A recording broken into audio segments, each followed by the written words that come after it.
All right, y'all. Welcome back to another episode of the And One Podcast. And before I start, I'd like to let y'all know that I do have a Twitter, And One Podcast 23. I have an Instagram, And One, the number one underscore podcast. And I do write sports articles on Stadium Rant. So I'd like to just let y'all know to check those out. And now, today's topic, the trend that's going on. We done with the 90s. We done with the 80s trend. Okay. This is an interesting trend, because I'm part of the new generation that you most likely think that I would say we done with the 90s, we done with the 80s, especially the fact that I'm a GOAT James fan and I believe LeBron is the GOAT. But I don't understand why. I mean, I understand why they're doing this, because, I mean, years and years of old heads saying, oh, this generation of basketball suck. I remember back in 1985 when you used to drive into the paint, you get clotheslined down if you try to go up for a layup. I mean, if you're so proud about your defense being a clothesline, your interior defense being a clothesline, it's either A, you were too late on defense, B, you're a lazy defender, or C, you're a bad defender. And I'm not going to say any of those. I'm going to say A. I'm going to say you were just probably too late on defense. But you're proud about giving a clothesline on defense, bruh? You proud about punching people in the face? Look, I know basketball is a physical sport sometimes. I know it can get very choppy and it can get very intense at times. But like pure like violence and like punching and clotheslines and elbows to the face and on the ribs and whatever. I mean, like, you don't need all that. You don't need all of that. And the fact that these old heads are so proud about that, that's kind of sad. But here's the thing. The whole we done with the 80s and the 90s, I don't like it. I don't, because it's making these players look like they were trash, but they were not, especially for the era that they were playing in. We got to remember that these are different eras of basketball. While, yes, players today are way more skilled than players back in the day. We can't just say, oh, Jordan, they have a left hand. I mean, Jordan kind of did have a left hand. There were a bunch of clips of Jordan scoring with his left hand. And y'all Braun haters think that I hate Jordan because I think LeBron better. No, I don't hate Jordan. I don't. I do see that he has a left hand. I don't believe Michael Jordan was trash. I believe that he's the second greatest player of all time. He used to be the GOAT, but now it's GOAT James. But Clyde Drexler, another player, Clyde Drexler, they say Clyde Drexler is trash, or, oh, look how trash Jordan was. He was getting cooked by Clyde Drexler. I mean 6 threes in one half in the NBA Finals against Clyde Drexler. I mean, shrug. I mean, I guess that's trash, but Magic Johnson was trash. He couldn't shoot.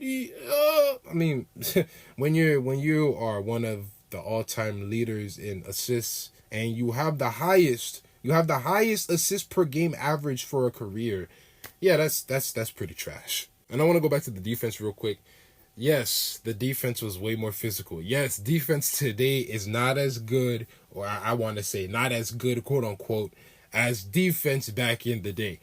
I mean, when you got players averaging 30 points per game on a regular basis nowadays, it's not because the defense is so bad, although the defense has decreased as the years have gone on to increase the offense, but the offense is just too good. They are too good. I mean, we got centers shooting threes, man. 15 years ago, that's not a thing. That's not a thing, except for like Dirk and like a special couple of bigs back in the day. But nowadays, you need to shoot as a big man. And if you can't shoot as a big man, you're seen as a liability. You better be able to defend like Rudy Gobert, or if not, you're not going to be part of a team. But players in the 80s and the 90s, there were some great defenders, okay? Yes, there were punches to the face and clotheslines and elbows to the eye and all that stuff. But the 80s and the 90s still produced some good defenders. Gary Payton, Jordan, Mark Eaton, Hakeem Olajuwon, Dikembe, David Robinson. I mean, those are just a few great defenders that played in the 80s and the 90s. But come on now. We can't just ignore the fact that the 80s and the 90s still has some great players. You had Larry Bird. Yes, Larry Bird is no longer seen as one of the greatest shooters of all time. But for his era, he was the greatest shooter of all time. Yes, Draymond Green recently passed him in all-time threes made. Does that mean Draymond Green is a better shooter than Larry Bird? In today's standards, Draymond Green is not a good shooter. But if you rewind the clock, Draymond Green, even though he's a 28% three-point shooter. 2016, he shot 38% from three. That would have been top tier back in the 80s. This season, he's shooting 42% from three, although it's only on 2 attempts.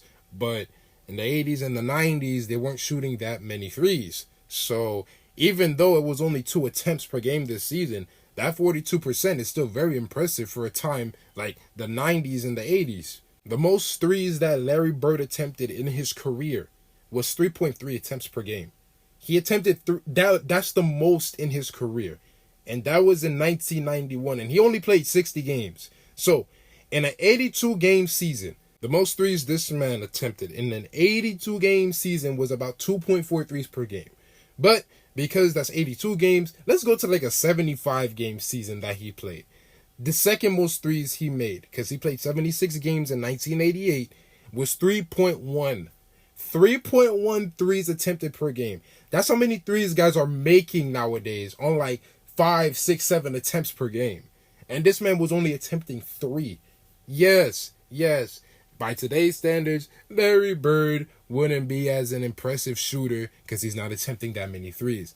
But you got to remember, when Larry Bird got drafted was like 1979, I believe. The three-point line was literally introduced that same season. So everybody was taking mid-range shots and driving into the paint. Now you got the three-point line. What do you think is going to happen? Of course, they're not going to shoot that many threes because they're used to shooting mid-range shots. All right? So now let's say hypothetically, I think it's going to happen, but hypothetically, let's say a 4-point line gets added into the league. Who do you think is going to be taking all those 4-point shots? Curry, Trae Young, maybe Goat James. Who else? I don't know. Maybe Lillard, obviously. Lillard too. And for now, like let's say the 4-point line is added, those 4 players, they may not have the best percentages in like 15 years. But as of right now, let's say it gets added next season, right? As of right now, they're going to have the best percentages because it's a new thing. And then in 15 years, when you got dudes pulling up from that 4-point line and averaging like 35%, 37% from 4-point range, and you got these guys these days averaging like maybe 33, 34%, you're going to have the new generation in the future saying, oh, well, these guys couldn't shoot a 4-point shot to save their life. I mean, the 4-point line was just added. So you're not used to it. Although, yeah, you got players shooting from deep range, so they're getting used to it. But it's still a new thing. Eventually, you're going to start guarding up on the 4-point line. And then these players are going to be taking contested 4-point shots. So, yeah, it's still going to be a new thing. I don't like to trash on players from the old days because those are guys that paved the way for today. Yes, would a lot of them not play good in today's league? I believe so. But that's just because the game was different back in the day. The game was different 15 years ago. Just 15 years ago, like I said earlier, you didn't have many big men shooting the 3-point shot. But nowadays, you need to shoot threes as a big man. And if you don't, you're most likely a liability. Although there are some exceptions. And let's be real, bruh. Let's be real. If you take players from the 80s and the 90s and you place them in today, man, although most of them are not going to do as good because they were role players, the stars are going to be doing amazing. I said this in my hot takes episode with my homeboy Joe. I said Luka and Jokic are the closest guys to Larry Bird. They're the closest guys to Larry Bird with how they're able to shoot the ball, even though they're not as athletic as other players these days. The way they're able to score, Larry Bird, if you put him in today, he's going to do the same thing. And Larry Bird is trash. That man used to literally read the defense, and he used to tell the defense where he's going. He'll tell the defense that he's going to go right. He's going to shoot a one-legged fadeaway. He'll do that on you, and he's going to make it in your face. You guys don't think Reggie Miller would be a great player today? Me personally, I think Reggie Miller will be a great player today. Maybe he could have probably won a ring in this era of basketball. Jordan would have been a great player. He would have been an outstanding player. Let me say that. He would have been an outstanding player. Clyde Drexler would have been an outstanding player. Pippen, although, very, very salty man. Oh, Jordan wouldn't have 6 rings without me. Jordan was a horrible player. I think he would have been a great player in today's era of basketball. Hakeem Olajuwon, he would have been a great player. Even though he didn't have a three-point shot, he still would have been a great player in today's league. And because today's league requires three-point shooting, you wouldn't think these players would be able to practice three-point shooting? I mean, if you don't need to take a three, why take it? Shaq only made 1 3 in his career out of like 20-something attempts, I believe. Like 26. And why did he need to shoot threes? He was just so dominant in the paint that he didn't need to shoot threes. And even in today's NBA, I think he would have been so dominant that he wouldn't need to shoot threes. There's no point on doing something if you don't need to do it. If you don't need to shoot the three, why take it? If you don't need to shoot a mid-range, why take it? But today, with how crazy offense is and how advanced offense has become, you need to take a three. So yeah, you got guys like Embiid, you got guys like Jokic, you got guys like Karl Anthony Towns out here shooting the three-point shot as a center, even though they're good in the paint. But now, because the game calls for a center to shoot the three, the game calls for a big man to shoot the three, they're going to be outside. They're going to be to setting screens and doing pick and pops instead of pick and rolls. But, I've been praising the old heads a little too much. Y'all not safe. Y'all not safe. Too many times y'all boys have been saying, oh, the NBA is too soft. Well, I agree. Yeah, I do agree with that. Oh, the NBA, they don't play no defense. They trash. Man, you put Luka back in the day with the skill set that he has right now, even though that's not fair because they wouldn't be able to guard him. That's exactly why I'm saying that. They wouldn't be able to guard him. Players today can't even guard Luka. What makes you think players back in the day are going to be able to guard Luka? Maybe a little clothesline will stop him. Maybe. Because that's what they love preaching. That's what they boasting about. Hitting clotheslines and hitting punches to the face. I mean, you take Jokic and you put him back in the day. He would have been dominant. I mean, Goat James. I mean, 6'8", speed of a point guard with the body of a football player. You don't think LeBron would have been good in the 80s and the 90s? Yeah, he would have been tossed around by who? Dennis Rodman? Maybe. I doubt it, though. Bill Laimbeer? Boy, LeBron would elbow Laimbeer in the face just like y'all boast about. We got guys these days getting 30 points on a regular basis. On a regular basis. In my records episode, I literally talk about how we had 2 70-point games and 2 60-point games in the same week. A 70-point game in one night and a 60-point game in that same night. Later on that week, 73 points, 60-point game that same night. You mean to tell me that this era of basketball is trash? Yes, the defense is not as good. It's not as physical. But, I mean, what can you really do if you're putting your hand up and the player's still making the shot in your face? What can you do? You're gonna get in his shooting spot? That's a shooting foul. That's a flagrant foul right there. Because you're trying to injure the guy now?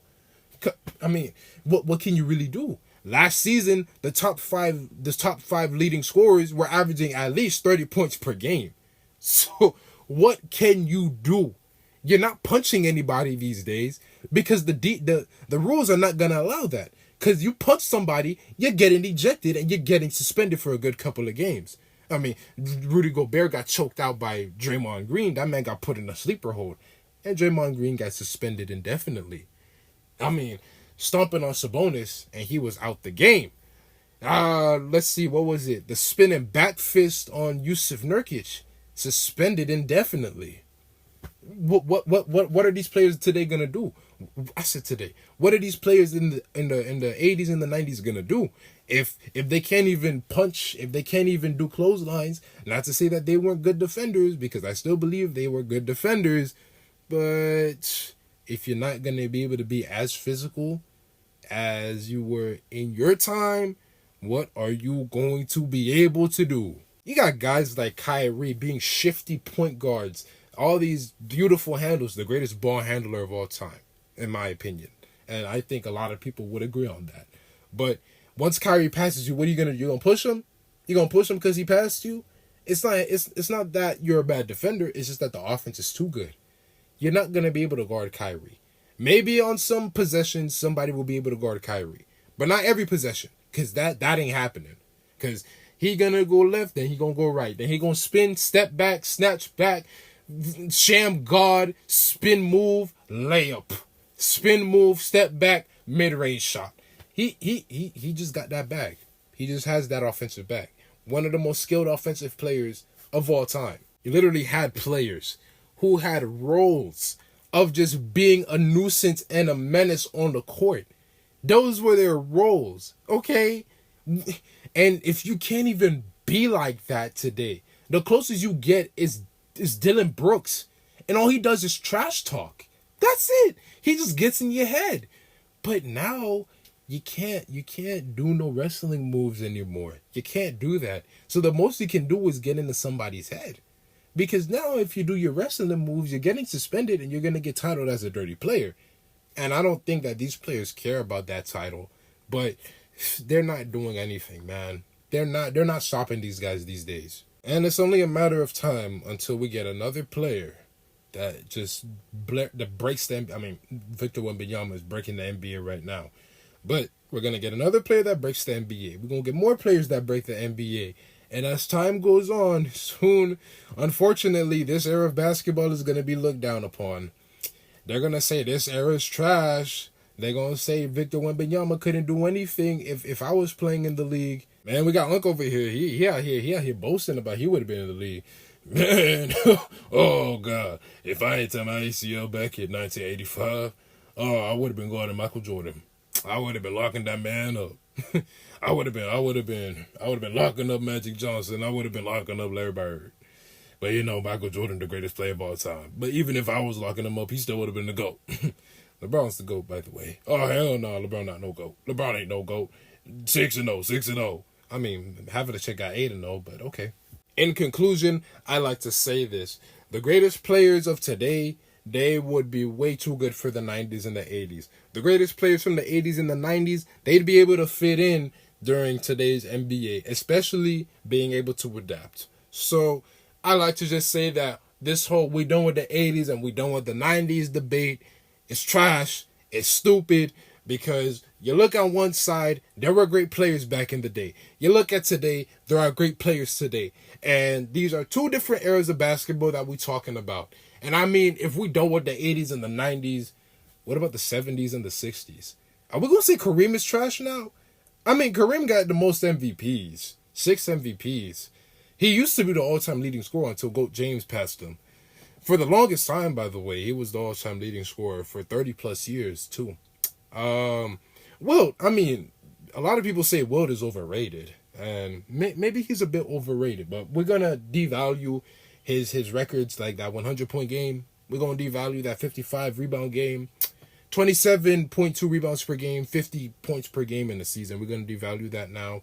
We're going to devalue the fact that he was playing 48 minutes a game in one season, and how he was playing all those minutes. He was playing almost every second of the game. We're going to devalue that now because he played in the 60s and a bit of the 70s. We're going to devalue Bill Russell's rings because there were only like 8 teams in the league. We're going to do that. Oh, they were playing against plumbers. Those guys weren't good. They were trash.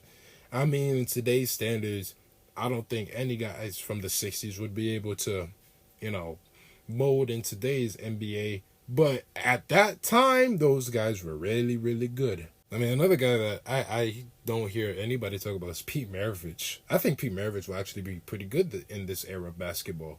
But because he played in like the 70s, he's a plumber, right? He's pretty bad. I mean, before Caitlin Clark passed him, he was the all-time leading scorer in NCAA basketball. D1 NCAA basketball. Until Caitlin Clark passed him like last week or 2 weeks ago. Props to her, by the way. But those eras are trash. Those eras are very, very bad. And this era of basketball is not trash, old heads, okay? We have very skilled players that would have torched players in the 80s and the 90s. Put DeRozan in 1989. And even though he doesn't have a three-point shot, just give him the skill set that he has right now. That man would have been a superstar. He would have been competing with Michael Jordan. And that's a hot take. I don't care what anybody says. That man would have been competing with Michael Jordan on a skill level. Not accomplishments, on just a skill level. because with how good DeRozan shoots that mid-range shot, oh man, only Jordan will probably be the only player to shoot the mid-range shot better than DeRozan today. But that's all I got for y'all today. This whole debate is not good. This is a bad debate. But this was one that was going to happen eventually with all these old heads talking trash about the current era of basketball. But I hope y'all like this episode. I gave my two sides. I'm in the middle, okay? I don't like the bashing of old players. I don't like the bashing of current day players, okay? So I gave my 2 cents. I gave my sides on both arguments, all right? But that's all I got for y'all for this episode, so I'm out.